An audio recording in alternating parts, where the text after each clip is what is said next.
kita teringat kepada satu hadis di mana Rasulullah sallallahu alaihi wasallam pernah bersabda, "Ya'ti 'alan nasi zamanun ru'asa'uhum kal asad wa wuzara'uhum kaz-zi'ab wa qudatuhum kal kilab wa katsirun nasi yawma idzin kal aghnam."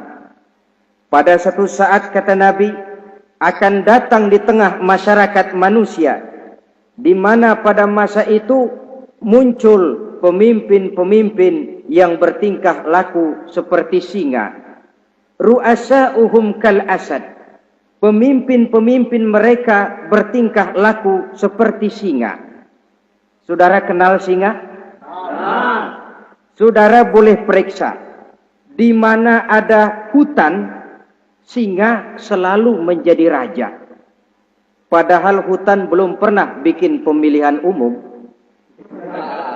Tapi yang namanya singa tidak pernah peduli. Ada pemilihan umum atau tidak, raja hutan tetap singa. Kenapa? Karena singa menjadi raja di hutan bukan berdasarkan kebenaran, tapi karena kekuatan. Karena kuat, maka dia naik jadi raja. Soal benar atau tidak, soal lain. Maka sebagai akibatnya, setelah si singa ini naik menjadi raja hutan, dia bukan melindungi rakyatnya, malah makanin rakyatnya. Coba saudara lihat di hutan. Kambing rakyat hutan dimakan oleh singa.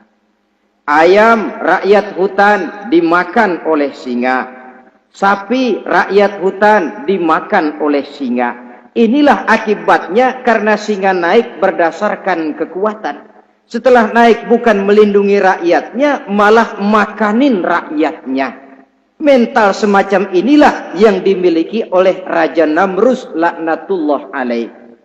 Cuma karena rasa ketakutan akan datang orang yang akan menumbangkan kekuasaannya, maka seluruh bayi laki-laki harus dibunuh tanpa dosa apapun.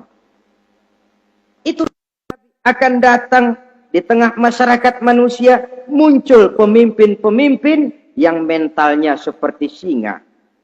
Lah kalau yang jadi pemimpin sudah seperti singa, wa wuzara'uhum kaz-zi'ab. Yang jadi wazir, yang jadi menteri, kata Nabi, lagunya seperti serigala. Nyetel ini. Kalau sudah pemimpin seperti singa, yang jadi menteri seperti serigala. Apa serigala itu? Saudara tahu dalam dongeng anak-anak, serigala itu kan binatang yang paling licik. Untuk terang-terangan dia tidak berani karena tidak punya kekuatan seperti sang singa. Maka dia pakai ilmu kelicikannya. Serigala itu kalau ingin makan daging ayam, pakai bulu ayam. Kalau kepengen makan daging kambing, pakai bulu kambing. Pendeknya, serigala binatang yang menghalalkan segala macam cara asal tujuan tercapai. Itulah serigala. Lambang dari sifat kelicikan. Lempar batu, sembunyi tangan. Pengen makan daging ayam, pakai bulu ayam, nyaruh jadi ayam. Pengen makan daging kambing, pakai bulu kambing, nyaruh jadi kambing. Ini akibat dari yang pertama tadi. Pemimpin seperti singa, lalu menteri pun seperti serigala. Efeknya kemudian yang segera menyusul apa? Wa qudatuhum kal kilab. Kalau pemimpin sudah seperti singa, menteri sudah seperti serigala, wa qudatuhum kal kilab, akan muncullah para penegak hukum yang mentalnya seperti anjing. Inna lillahi wa inna ilaihi raji'un. Penegak hukum yang mentalnya seperti anjing itu. Anjing, saudara lihat, anjing akan setia kepada siapa saja yang memberinya daging. Kalau dia disuruh jaga rumah, dia tidak bisa membedakan mana yang maling, mana yang tamu. Biar yang datang tamu, kalau nggak bawa apa-apa, pasti digonggong. Biar yang datang maling, kalau bawa daging, anjing kalem. Pokoknya siapa yang memberi saya daging, itulah majikan saya. Apa kata majikan saya, itulah yang saya laksanakan.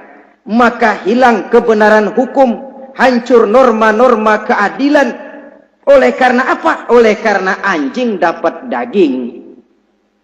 Lalu dalam kondisi semacam itu, yang jadi rakyat bagaimana?